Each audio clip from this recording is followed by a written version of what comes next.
Reading the Times for Saturday, January 25th, 2020. Reading the Times for Saturday, January 25th, 2020.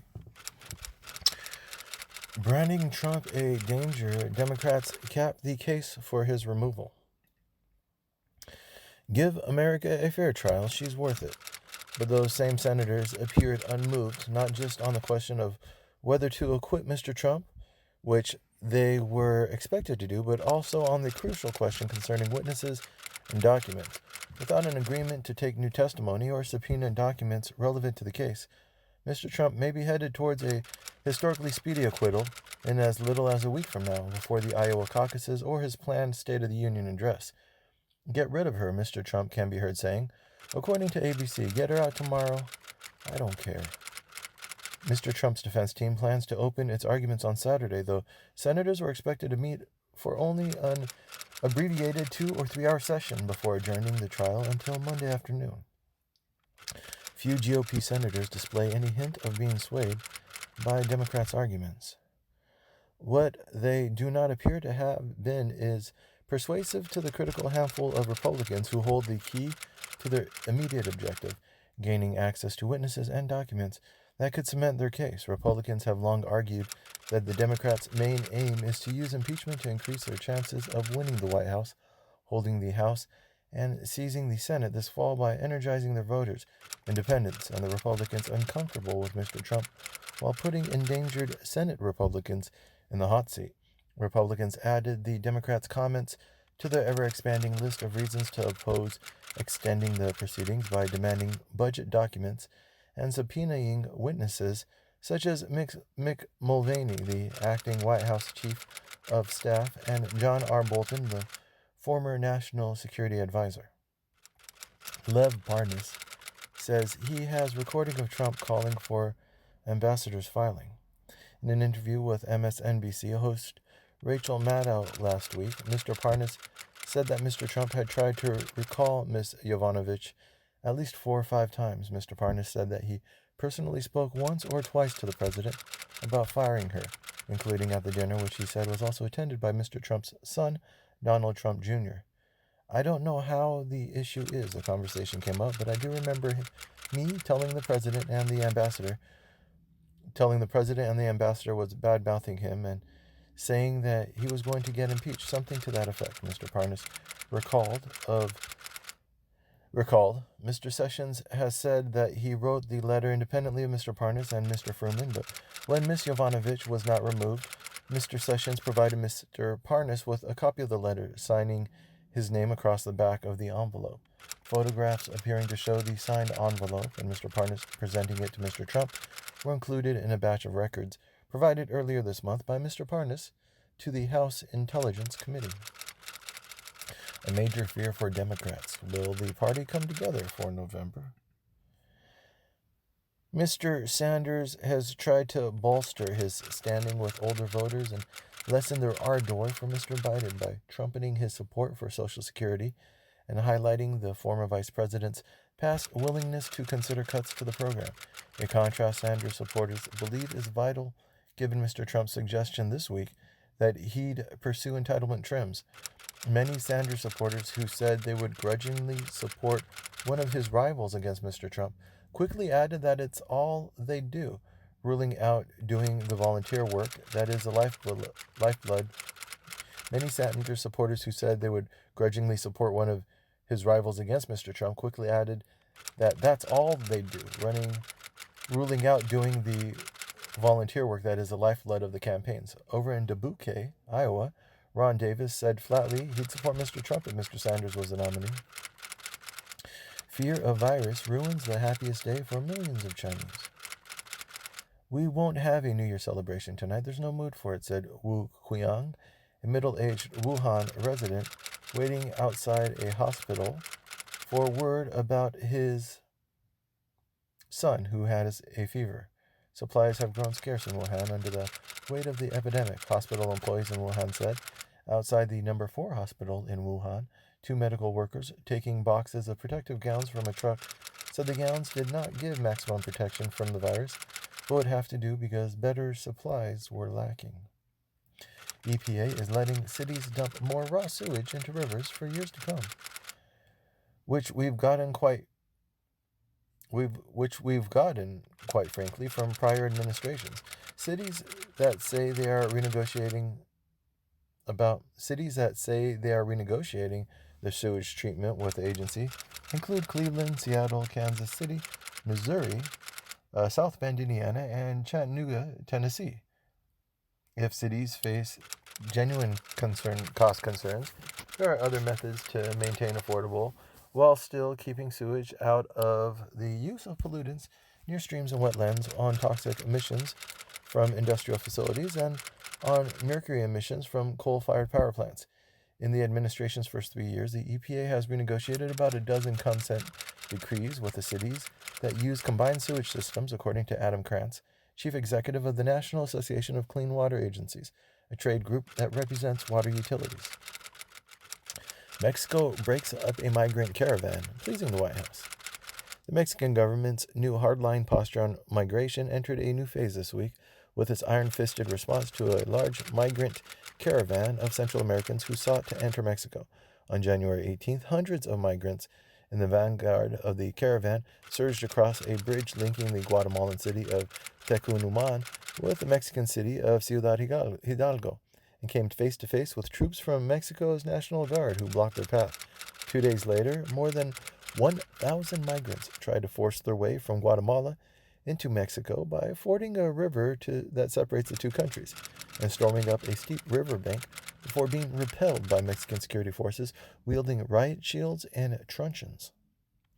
Glenn Greenwald in Bolsonaro's Brazil might trigger a lot of their primal rage. Mr. Bolsonaro replied to the journalist with a crude reference to anal sex. "Do you burn the donut?" Soon after, Mr. Greenwald and his colleagues at The Intercept Brazil began publishing articles about the hacked phone messages. In June, Mr. Bolsonaro made his displeasure clear by suggesting that Mr. Greenwald could wind up in jail. "They view me as someone who deserves to be punished." Soon after the first article, based on the cell phone messages, were published, Mr. Greenwald and Mr. Miranda began receiving death threats, including some that mentioned their 8- and 10-year-old sons. Experts on criminal law say they believe the case against Mr. Greenwald is likely to get dismissed soon, arguing that there's no credible evidence in the 95-page complaint implicating Mr. Greenwald in criminal conduct. Protesters mass in Baghdad demanding the U.S. leave Iraq. Days later, at the urging of the Iraqi Prime Minister, the parliament endorsed a measure demanding the expulsion of foreign forces from Iraq, which in the minds of most Iraqis meant American troops. Although the event was carefully organized and scripted by Mr. al-Sadr, a populist anti-American Shiite clerk, and given heft by Iraqi armed groups close to Iran, it also reflected a genuine desire shared by Iraqis to have a government and economy that serves the Iraqi people and not outside interest. Many participants said, "We don't need any foreign troops to be in Iraq. We need Iraq for Iraqis," said Hoda Hashimi, an employee in the Ministry of Trade in Baghdad. "We don't want Americans to leave. We want their troops to leave. We want Americans to support our country, but with contracts, not troops." This demonstration, unlike those in Tahrir Square in central Baghdad, which has gone on for months and involving a ragtag group of anti-government protesters with homemade signs and a range of backgrounds, is heavily orchestrated rather than a spontaneous outpouring of feeling.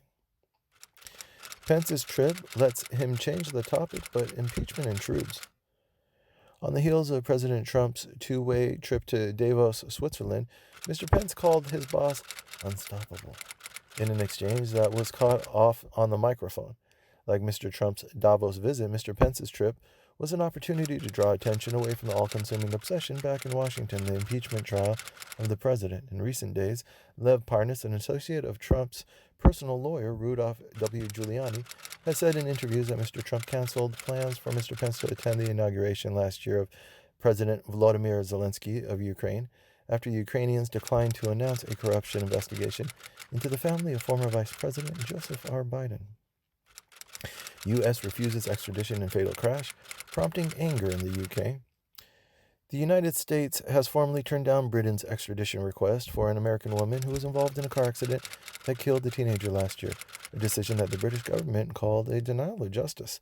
The police have said that the woman, Anna Sakulas, was driving a car on the wrong side of the road in August when it collided with a motorcycle ridden by Harry Dunn, 19. At the time of the accident, which occurred in the Brackley, a town about 60 miles northwest of London, Miss Sakulas' husband was working for the United States government at a British military base, and American officials assert that she had diplomatic immunity shielding her from prosecution. Ray Leadsom, the British lawmaker in whose district Mr. Dunn's parents live, is scheduled to meet with the United States Ambassador Woody Johnson in London on Thursday, according to the BBC. Dominic Raab, a British Foreign Secretary, said he had spoken with Mr. Johnson on Friday morning and told him that the UK would have acted differently if this had been a UK diplomat serving in the US. Britain and the United States have an extradition treaty, but legal experts in Britain say the relationship has been one-sided, with officials in London being more willing than their counterparts in Washington to hand people over. Greta Thunberg joined Climate March on her last day in Davos. Shoulder to shoulder with her young activist peers, Miss Thunberg marched along the narrow road that winds through the village in the Swiss Alps, holding her signature handmade black and white sign that read in her native Swedish, "School strike for the climate." Speaking to reporters just before the march set off, Miss Thunberg and 4 youth activists from Europe and Africa rebuked business and government leaders at the World Economic Forum for not taking climate action and warned that they would continue to press them to stop investing in fossil fuels. Vanessa Nakata, 23, a climate campaigner from Uganda, who joined the news report conference with Ms. Thunberg, said it wasn't enough for that the business elite was paying attention to activists like her. "You can no longer ignore it. That's the breakthrough."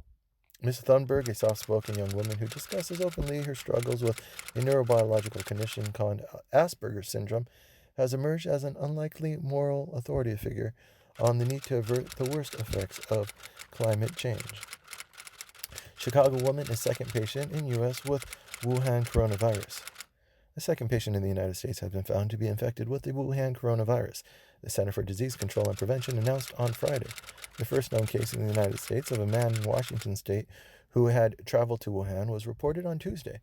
Federal health officials are asking people with possible exposure to the virus and who develop symptoms like shortness of breath, cough, and fever to call health care providers first rather than just showing up at the doctor's office, clinic, or emergency room. As coronavirus and fear spread to the U.S., Chinese Americans rushed to help. Xian Shi of Issaquah, Washington, said he shipped several boxes of masks to China in a friend's luggage with hopes that the masks could reach friends in the Wuhan area as soon as possible. Hurrying through crowds with a woman with a brown fur hat and a white paper face mask in search of masks for her relatives in Fujian province, Mr. Xu is partnered with the Jointown Pharmaceutical Groups, based in Wuhan, and has been working to help colleagues in China secure sources of much-needed protective gear for medical caregivers there: surgical face masks, coveralls, eye shields, and other medical coverings, including caps and shoe covers. Coronavirus outbreak sours Japan on Chinese tourist boom.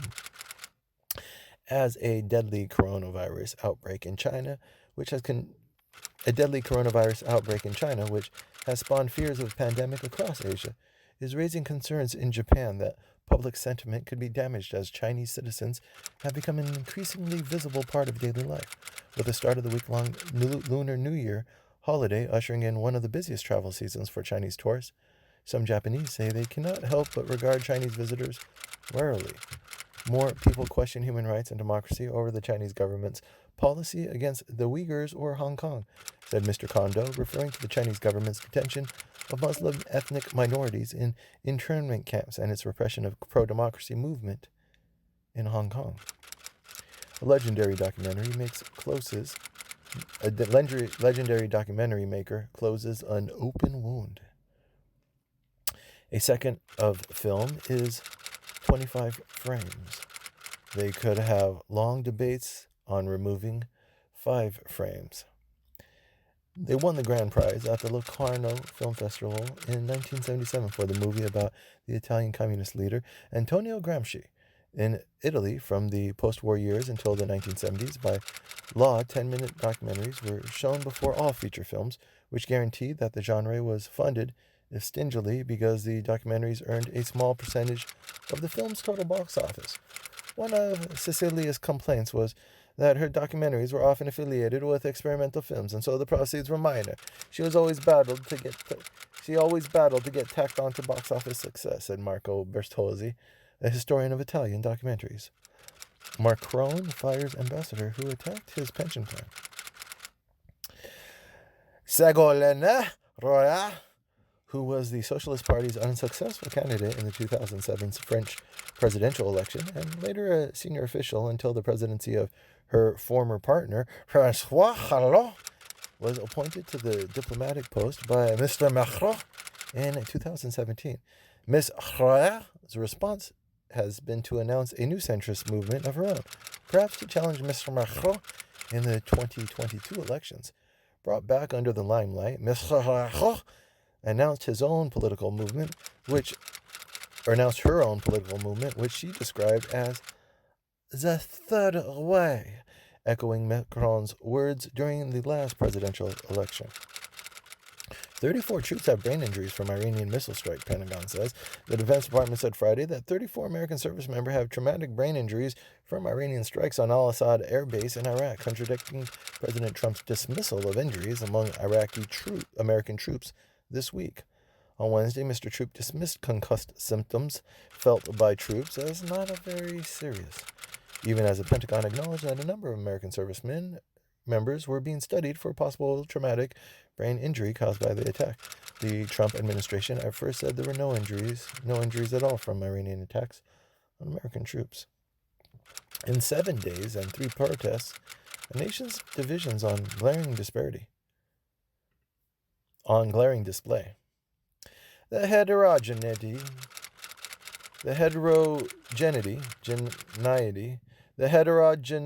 of the two parties helped people understand their political opponents. Partisans were more likely to know someone whose politics were different than their own.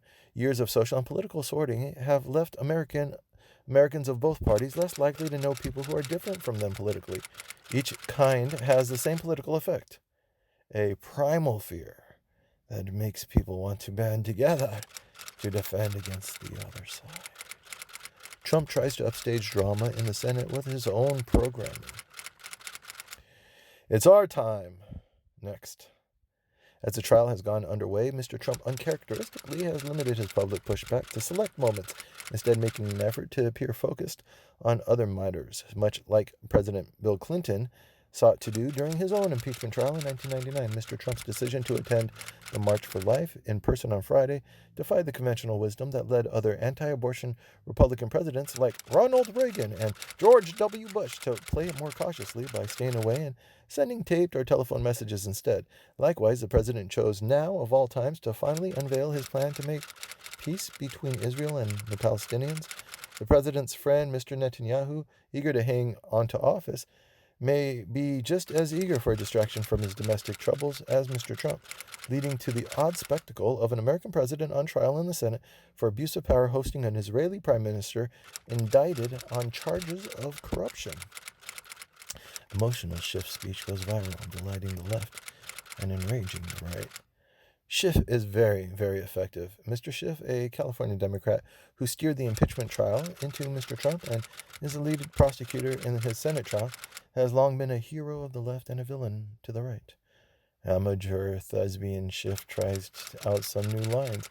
TV monitors broadcasted the network declared Thursday as the host Tucker Carlson mocked the congressman, calling him a wild-eyed conspiracy nut.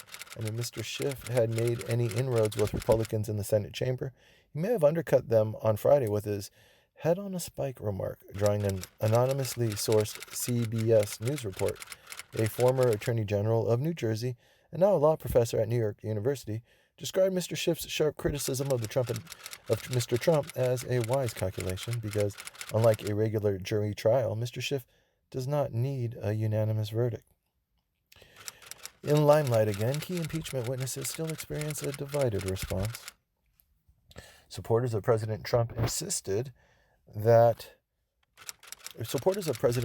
insist that, and threatened, supporters of President Trump still insult and threaten them online, even the ones who work in the White House. By contrast, Mr. Trump's ambassador to the European Union, Gordon D. Sondland, appears to be mounting a public rehabilitation campaign, smiling and schmoozing his way back to normalcy after public testimony that angered Mr. Trump. Get her out tomorrow. Take her out, okay? Do it. Mr. Trump's former top National Security Council aide for Russia, Fiona Hill, had already left the White House months before she publicly testified about fictions involving Ukraine promoted by Mr. Trump and his allies. Trump tells anti-abortion marchers, unborn children have never had a stronger defender in the White House. The far left is actively working to erase our God-given rights, Mr. Trump said, adding that they wanted to silence Americans who believe in the sanctity of life. The president accused Democrats of supporting infanticide, singling out Governor Ralph S. Northam of Virginia for supporting a late-term abortion bill that Mr. Trump falsely said would execute a baby after birth. In his chilling accusation, the president was reiterating a messaging strategy that conservative activists have been using to rally his base to the polls in November. 4 years ago this month, leading abortion opponents, including Marjorie Dansfelser, the president of Susie B. Anthony List, wrote a letter urging Iowans to support anyone but Trump in the Republican caucus because, on the issue of defending unborn children and protecting women from the violence of abortion, Mr. Trump can't be trusted. That changed once he won the 2016 Republican presidential nomination. Ms. Dansfelser led Mr. Trump's pro-life coalition, and Mr. Trump wrote to anti-abortion leaders and publicly committed to pursuing their core policy objectives, and they worked to elect him. Trump administration threatens California over abortion. The administration issued a notice of violation declaring that California was not complying with the federal Weldon Amendment, which says that certain funds can be withheld if a state or local government discriminates against a health care entity for not providing or paying for abortions. California will continue to protect a woman's right to choose, and we won't back down from defending reproductive freedom for everybody. Full stop. The California's Attorney General, Xavier Becerra, tweeted, "We will fight this by any means necessary." In a briefing with reporters, administration officials would not say which funding streams might be cut off or how much money will be involved. If California is deprived of money because of its abortion coverage requirement, it would be the first time the federal government has withheld funding because of health care provider conscience laws, said Ms. Samuels, who is now the executive director of the Williams Institute at the University of California, Los Angeles School of Law. How will thousands of Latinos in Iowa be greeted at El Caucus? Though Latinos make up 6% of Iowa's population, they have more than doubled the state in the last 2 decades. Even if you're a native English speaker, the process is intimidating. For those who are willing to walk into that room without speaking the language, then hear words like viable, it's only going to get more chaotic and more confusing. In her day job, Miss Marcano Kelly travels all over the state as a Spanish interpreter, working in courts, medical offices, and community centers. Showing up to places where Latinos congregate has been a key part of the strategy for some of the campaigns and the League of United Latin American Citizens, most commonly known as LULAC, which has led the effort to register more Latinos. Kamala Harris is said to be weighing an endorsement of Joe Biden. Senator Kamala Harris is weighing an endorsement of Joseph R. Biden, Jr., according to multiple Democratic officials formerly familiar with her deliberations. Mr. Biden has lavished praise on Ms. Harris since she departed the race, predicting that she would have a wealth of political opportunities in the future. For Mr. Biden, who is working to consolidate support from Democratic leaders as Senator Bernie Sanders' progressive candidacy gains strength, an endorsement from Ms. Harris would signal that party leaders were rallying behind his candidacy and offer him a well-known surrogate to stump on his behalf as the race goes on. Ready, set, vote. Here's everything you need to know for the 2020 primaries. What's the difference between primaries and caucuses? Primaries are reasonably straightforward. Voters vote, and their votes go to candidates, which hope to receive more votes than other candidates. Which voters are Democrats targeting? Mr. Biden generally does best with older voters and African Americans. If you happen to be that rare voter moving from an early voting primary state like New Hampshire to a November swing state like Pennsylvania, well, enjoy the attention. Jeff Bezos' phone hack should terrify everyone. Cybersecurity experts have serious questions about FTI's report, which, according to Cyberscoop, has not impressed the information security community. Still, the story seems to have everything from lighthearted, embarrassing earnest texts, divorced guy memes, and world leaders who awkwardly sign their text messages with their full names to the deeply problematic issue of revenge porn and stealing of private nude photos. Looked at one way, the attack of Mr. Bezos' phone could be seen as yet more proof of what my colleague Kara Swisher called the death of privacy. If the richest man in the world, the man who sells listening devices used in millions of homes and whose servers create the internet's infrastructure, can be hacked, what hope is there for us mere mortals? It turns out there's some. The Bezos attack is an example of extremely targeted surveillance, the potentially expensive and risky kind that is aimed at high-value targets like executives, government officials, celebrities, and billionaires. Anyone but Trump, not so fast.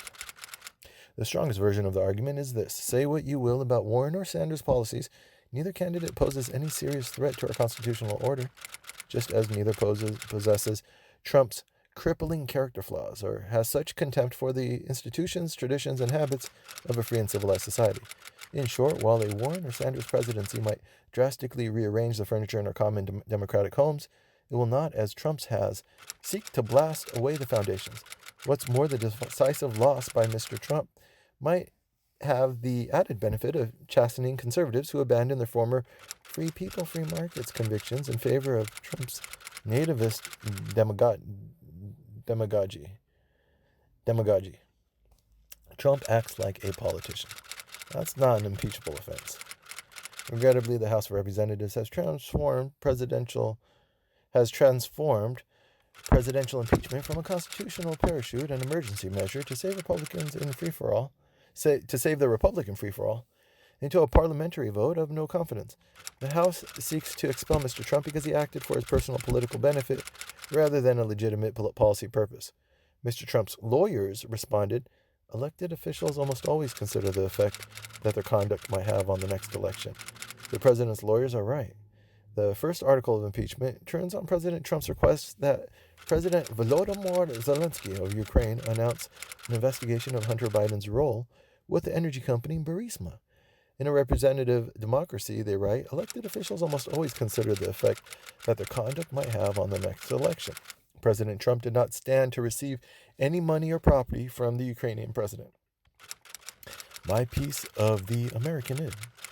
The president's freewheeling racism, emanating year after year from the top of American political order, has made me more hostile toward white folk and whiteness than I've ever been in my life. Aggression for aggression's sake goes against the practice of generations of black struggle and have made justice bigger than everybody's anger, black and white. There's the fact that the public displays of anger are still risky for black folk.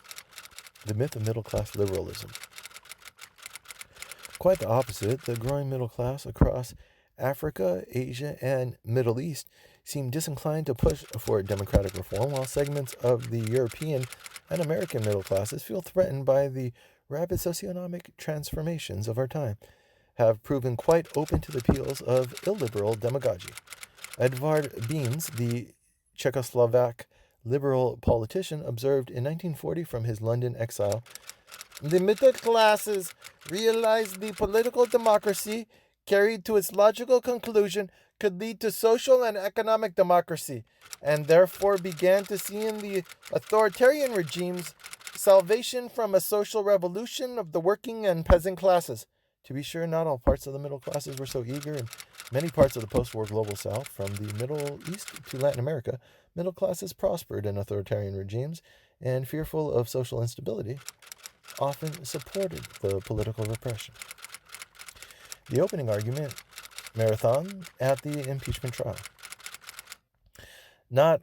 Nor are most Trump supporters anything other than hardworking folks who worry about the country's future. Mr. Trump's trial is a test for our country and voting public. If Witnesses are permitted. The Bidens must testify because Donald Trump should be convicted. From a rape survivor, Me Too gives me hope. There's a never-ending litany for why rape survivors shouldn't be trusted. Even with the eyewitnesses and DNA evidence, assault survivors rarely find justice. Rather, it's the first step at bestowing credibility upon survivors who have constantly been denied legitimacy. Ivanka Trump pretending to help women. Ivanka Trump's Women Empowerment Initiative is as much about empowering women around the world as Trump University was about educating people. Ms. Trump has supported her father as he stripped reproductive rights from the State Department's yearly human rights report, eliminated aid to the United Nations Population Fund, hamstringing its work in 150 countries to expand access to contraceptives and provide emergency obstetric care, among other crucial services, and withdrew health care access from millions of Americans who rely on Planned Parenthood health centers. While pretending to fight for the economic empowerment of women, Ivanka Trump has watched her father promote policies that do the exact opposite. New York's subway boss quit. Will your commute get worse? Mr. Byford has been praised for helping reverse the steep decline, driving down major delays, and raising the subways on time from a historic low. On Thursday, Mr. Byford announced his resignation, ending a 2-year tenure marked by a rocky relationship with the man who hired him, Governor Andrew M. Cuomo, who controls the state authority that runs the subway.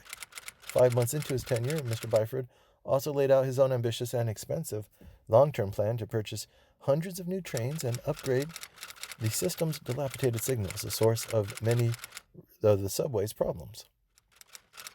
Officer charged in murder of son, 8, kept in freezing garage, police say.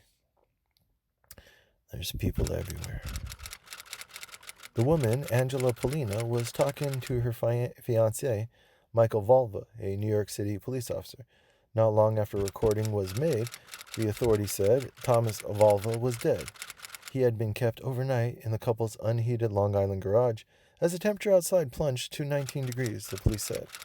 Officer Volva, who joined the New York Police Department in 2005 and was most recently assigned to the Transit Bureau, was suspended after his arrest, the New York department said.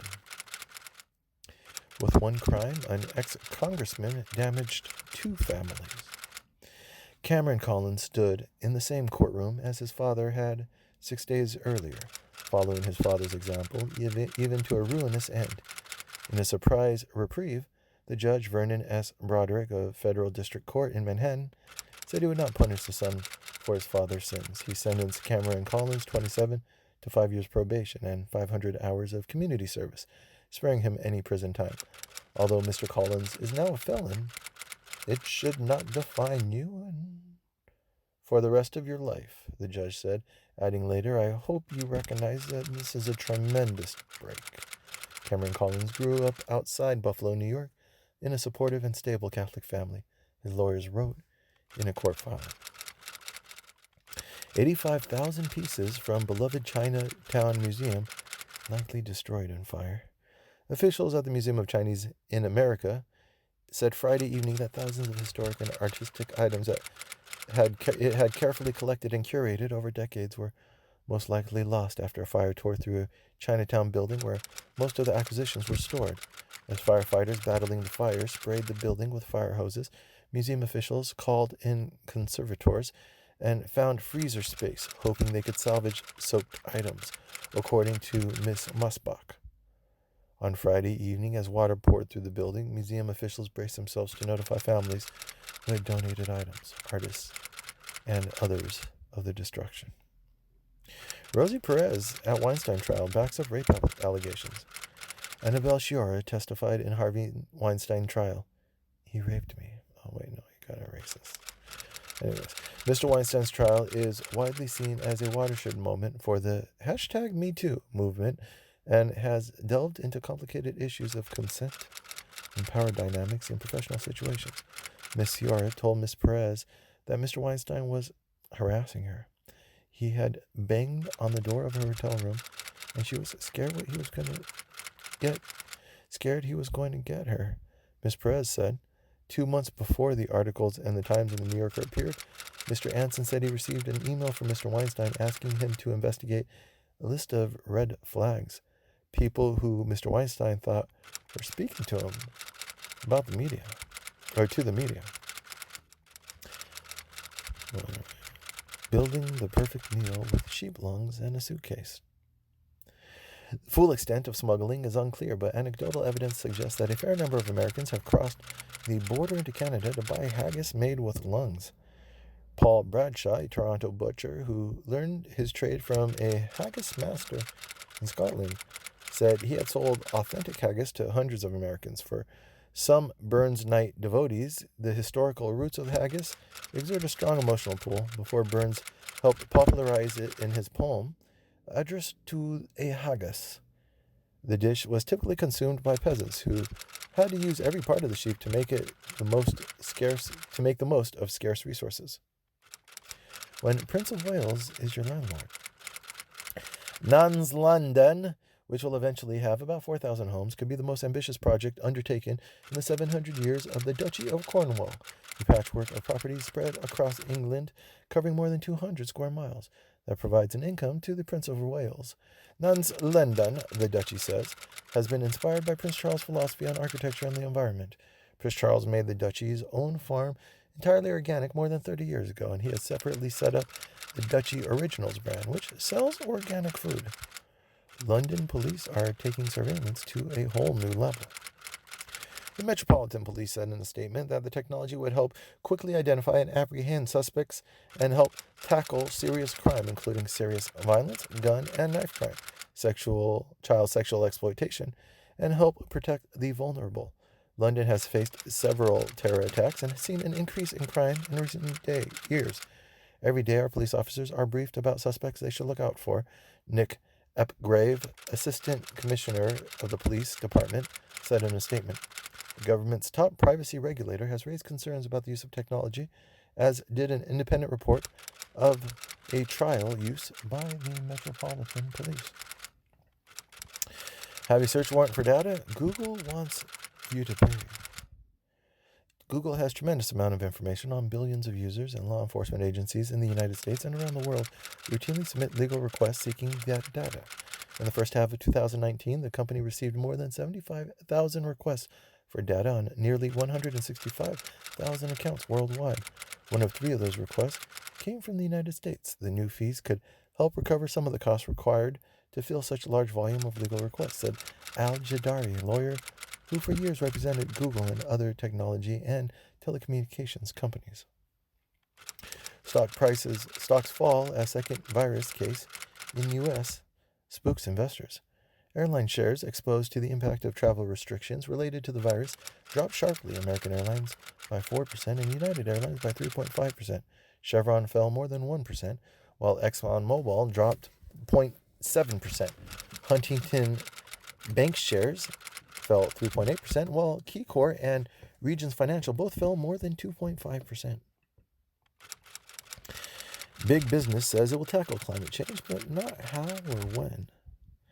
While critics blame big business for decades of inaction as well as the active suppression of climate science, many major companies now acknowledge the immediate need for change. Mark Carney, the departing Bank of England governor who has spearheaded efforts to get central banks to carry out stress tests assessing climate impacts on sectors, said companies need to examine and disclose their strategies and timelines for lowering their carbon footprints. One measure of newfound awareness, says Stefan Ramstorff, a climate scientist at the Potsdam Institute for Climate Impact Research, was how many invitations that researchers like him were now receiving from the titans of global capital. Stronger growth with caveats is predicted for a global economy.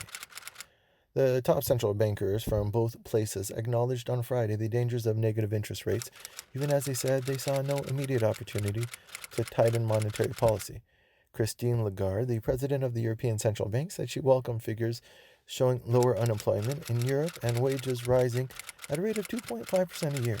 The only person from China on stage was a moderator, Zhu Min, who is a former deputy governor of the People's Bank of China and a former deputy managing director of the International Monetary Fund. Tougher Huawei restrictions stall after Defense Department objects. Eager to continue selling to Huawei, took advantage of a loophole that allowed them to sell products made outside the United States to Huawei without a government license, as long as the products contain less than 25% of certain types of sensitive American content. Such a change would expand the rule's reach beyond sensitive types of technologies to include American software, chips, and other components that are widely available and that Huawei could easily purchase from Taiwanese, Korean, and Japanese manufacturers instead. The exceptions to the existing rules have allowed Huawei to continue buying many of the components it needed to make its telecom network and smartphones from American suppliers. At World Economic Forums in Davos, Switzerland on Tuesday, Huawei's chief executive, Ren Zhengfei, said he expected the United States to continue escalating its campaign against Huawei, but was confident we can survive even further attacks. Some trade experts say the Trump administration should have anticipated that business with Huawei would continue, since American controls on exports are designed to target only sensitive materials and technologies. U.S. crackdown on counterfeits is a warning shot to China. The Trump administration is moving swiftly to ensure that China is keeping its promises to protect American intellectual property, ratcheting up searches for counterfeit goods at ports and increasing pressure on e-commerce companies like Amazon to halt online sales of Chinese knockoffs. The administration's effort, unveiled on Friday, included a Department of Homeland Security report detailing the extent of the influx of counterfeit products from China and the public health and economic risks they pose to the United States. As part of the trade agreement, China said it would work to combat copyright infringement and counterfeiting on e-commerce websites by penalizing local merchants that repeatedly sell counterfeit goods. A call for investors to put their money toward a green future. A new paper, Hedging Climate Change News, from a group of professors at New York University's Stern School of Business and Yale School of Management, concluded that creating the best portfolio to mitigate climate change required investors to put money into green studies, but also existing non-green companies. Some of the investments will have to go to companies with high carbon footprints, but a strategy to move toward a more sustainable business model. Some of the investments will have to go into companies with high carbon footprints, but a strategy to move towards a more sustainable business model. Sometimes it's a bumpy process. I want to be looking at the technology that helps these companies do this work effectively. One company is DSM, a Dutch scientific conglomerate. Got a raise? It's time to bump up your savings too. Older people in particular need to save more, even if they've been diligent savers, because they have less time to catch up before retirement. Just how much should people save?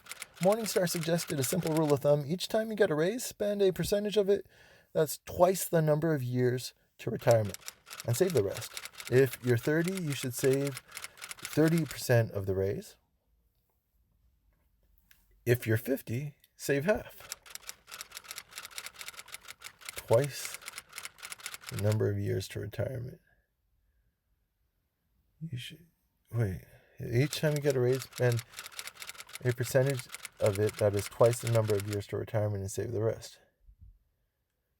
Okay, so if you're 30, you should save 30% of the raise, which means that your 70% is twice you're spending, and that means that you're retiring in 35 years, which is 65. If you're 50, save half. So that means that 75... Each time you get a raise, spend the percentage that is twice the number of years to retirement. So and save the rest. So if you're 50,